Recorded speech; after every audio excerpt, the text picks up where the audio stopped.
मालिक को प्रणाम। पद्धति की समझ। चारी जी कहते हैं ये मानवीय अवस्था या मानवीय दशा से बाहर निकलने की मुक्ति का मार्ग है, विशेष रूप से उन लोगों के लिए जो विवाहित हैं और जो एक पारिवारिक जीवन बिता रहे हैं। एक बहुत ही बड़े और महत्वपूर्ण प्रयोजन के लिए ऐसे सन्यासी हैं जिन्होंने हर चीज़ का, परिवार का, मित्रों का त्याग कर दिया है। इस संसार में उनके पास कुछ भी नहीं है। वह एक प्रकार के सन्यासी जीवन का अभ्यास कर रहे हैं। बाबूजी ने कहा है वे ऐसे लोग हैं जो जीवन से और स्वयं समाज से भाग खड़े हुए हैं। वे कायर हैं। जब ईश्वर ने दो लिंग, स्त्री और पुरुष बनाए हैं तो इसका अर्थ हुआ कि एक परिवार का निर्माण किया जाना है। ये लोग अपनी जिम्मेदारियों से भयभीत थे, उनको छोड़कर चले गए हैं। जैसे एक सिपाही जो फौज से भाग जाता है क्योंकि वह युद्ध से डरता है। ये एक बहुत ही सही समानता है। इसलिए उन्होंने कहा है कि वे कायर हैं और हम कायर नहीं हैं। उनमें कोई प्रेम नहीं है, उनमें स्वयं के लिए कोई प्रेम नहीं है, उनमें दूसरों के लिए प्रेम नहीं है। वे कुछ भी कमाते नहीं हैं, वे समाज पर जोक समान हैं। अतः उन्होंने कहा है उस जीवन में क्या है जिसे वे कमाएंगे। वे समाज और जीवन के, अपने माता पिता के प्रति जिम्मेदारी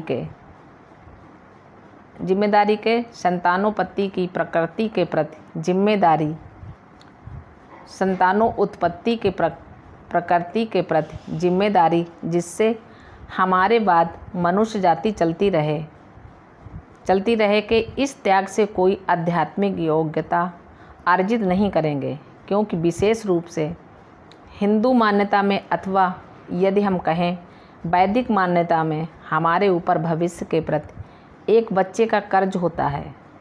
ये एक ऋण है, यह स्वयं प्रकृति के प्रति एक कर्ज है और इसे उन्होंने पूरा नहीं किया है, अतः वह हमारे लिए समाप्त हो जाता है। अब सहज मार्ग में गृहस्थ जीवन क्यों? क्योंकि बाबूजी ने कहा है जब आप विवाह करते हैं और एक परिवार बनाते हैं, केवल तभी आप प्रेम करना सीखते हैं। सन्यासी नहीं जानते हैं कि प्रेम कैसे किया जाता है। उसमें समाज के लिए आदर, लोगों के लिए आदर हो सकता है। व्यक्तिगत जीवन कोई प्रेम नहीं। यहाँ प्रेम को विकसित होना होता है, क्योंकि मनुष्य के प्रति प्रेम के माध्यम से हम ईश्वर से प्रेम करना सीखते हैं। संस्कृत में नारायण एक ईश्वर के रूप में नराना, आयानम मनुष्य के लिए मार्ग, नारायण का मतलब है नराना, आयानम अतः समाज के प्रति हमारा कर्तव्य, हमारे पूर्वजों के प्रति हमारा कर्तव्य, उस समाज को उस सीमा तक बनाए रखना है जहाँ तक ये जाता है। अगली पीढ़ी बाद मेरा क्या होगा, ये मेरी जिम्मेदारी नहीं है। अतः यहाँ पर हमसे एक पारिवारिक व्यक्ति के रूप में दो बहुत बड़ी चीज़ें करने के लिए कहा जाता है, प्रेम करना और बलिदान करना। प्रेम के बिना बलिदान संभव नहीं। जब तक आप अपने बच्चे से प्रेम नहीं करते, आप उसके लिए अपनी किसी चीज़ का बलिदान क्यों करने वाले हैं। कोई भी माँ अपने बच्चे को बचाने के लिए भोजन के बिना पानी के रह लेगी, है कि नहीं। ये सन्यासी के लिए वह प्रेम संभव नहीं है। वह अपनी ज़रूरत का 3 चम्मच पानी पिएगा, वह कहेगा मुझे जीवित रहना है, जिससे आप सब संपन्न बनेंगे। पारिवारिक जीवन में मुझे प्रसन्न और जीवित रखने के लिए आपको जीवित रहना है। बिना प्रेम और बलिदान के कोई आध्यात्मिकता नहीं होती।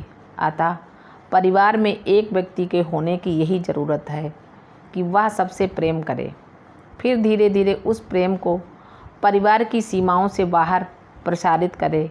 केवल इसी ढंग से मनुष्य एक ऐसे व्यक्ति से परिवर्तित होकर जो प्रेम करता है, एक ऐसा व्यक्ति बन जाता है जो प्रेम बन सकता है। प्रश्न: ओह, ये आगे बढ़ने का एक तरीका है मालिक। पार्थसारथी: आगे बढ़ने का यही तरीका है, और जब वह प्रेम बन जाता है तब उसका प्रेम एक फूल की सुगंध की तरह प्रवाहित होता है। ये स्वयं को किसी व्यक्ति पर लक्ष्य नहीं बनाता, बल्कि ये सबके लिए होता है।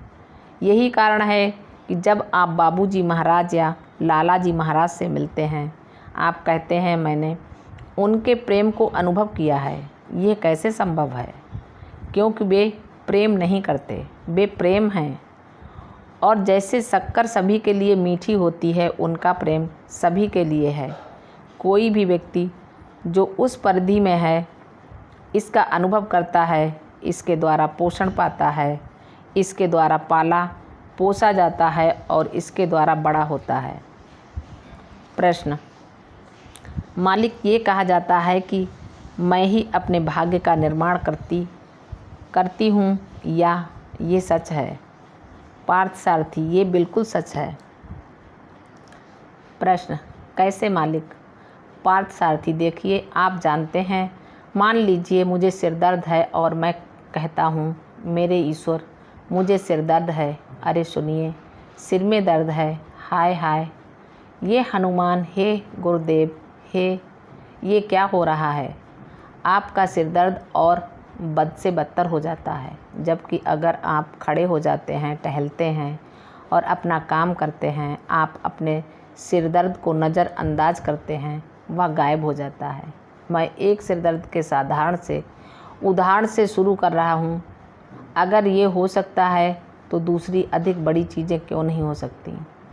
हम ये पश्चात साहित्य जैसे कि डेल कार्नेगी और सभी लोगों को पढ़ते हैं जो कहते हैं आप वही बन जाते हैं जो आप सोचते हैं आप हैं।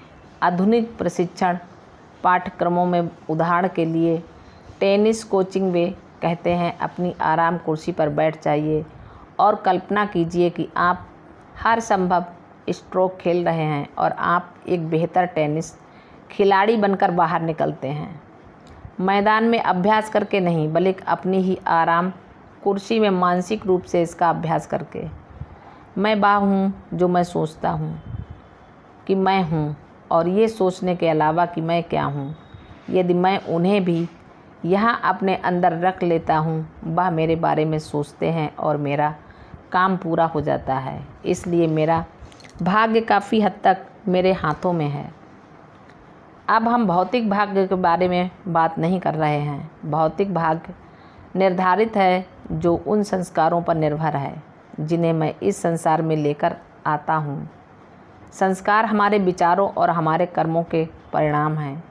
जैसे जैसे हम एक ही चीज़ के बारे में बार बार सोचते हैं, वह कठोर बन जाती है।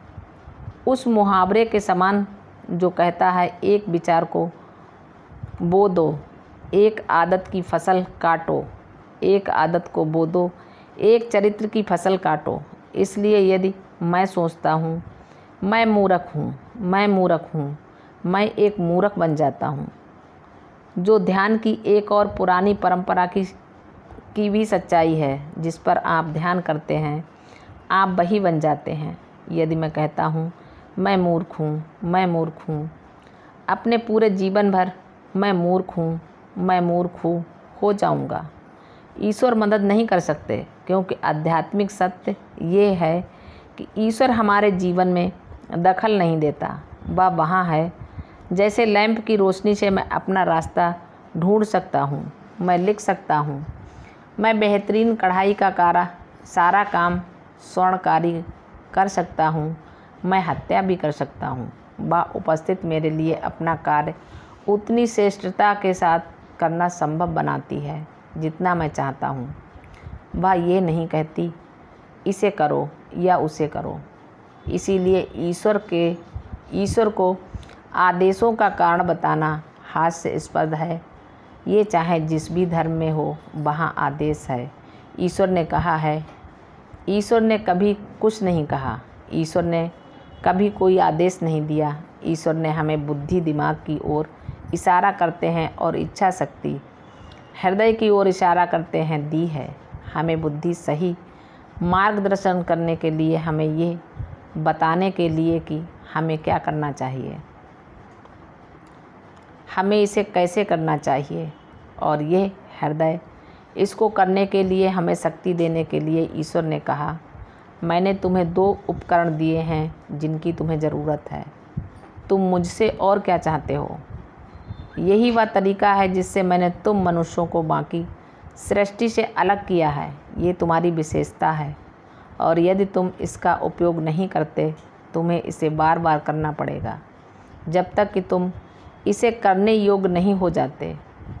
अभ्यास पूर्ण दक्ष बनाता है। प्रश्न, तो हम अपने स्वयं के भाग्य के मालिक हैं। पार्थसारथी, हम अपने स्वयं के भाग्य के संपूर्ण मालिक हैं। प्रश्न, और अपने भाग्य के निर्माता भी। पार्थसारथी, नहीं, सबके लिए अंतिम भाग्य एक जैसा ही है। आप देखते हैं, मानव जीवन एक प्रकार का सर्वोच्च जीवन है जहां हम भौतिक जीवन के निम्नतम स्तर से निकलकर बाहर आए हैं, जिसको हम इस भौतिक सांसारिक जीवन का उच्चतम जीवन मानते हैं। इसीलिए बाबूजी ने कहा है, संसार एक विद्यालय है। आप स्नातक बनने के स्तर पर हैं। उसके लिए जो आवश्यक है मैंने तुम्हें प्रदान किया है। यहाँ उनके पास वह नहीं था। उन्होंने एक स्तर से दूसरे स्तर तक स्वाभाविक रूप से विकास किया है और जब तक वे उस स्तर तक नहीं पहुँचते जहाँ तक आपके पास ये दोनों चीज़ें हों, यह वह स्तर है जहाँ से आप ऊपर उठ सकते हैं, अथवा ये एक फ़िल्टर है जहाँ आपको रोका जा सकता है जब तक कि आप उन गुणों को प्राप्त नहीं कर लेते जो ज़रूरी है। ये काफ़ी हद तक एक फ़िल्टर है। मनुष्य जीवन काफ़ी हद तक एक फ़िल्टर है, क्योंकि कुछ लोग कई जन्म लेते हैं। एक आदमी इसे एक जीवन में कर सकता है। वह मनुष्य जीवन में आता है और आगे बढ़ जाता है। हम अपने भाग्य के स्वयं मालिक हैं। मालिक को प्रणाम। सभी अभ्यासी भाई बहनों को नमस्कार। धन्यवाद।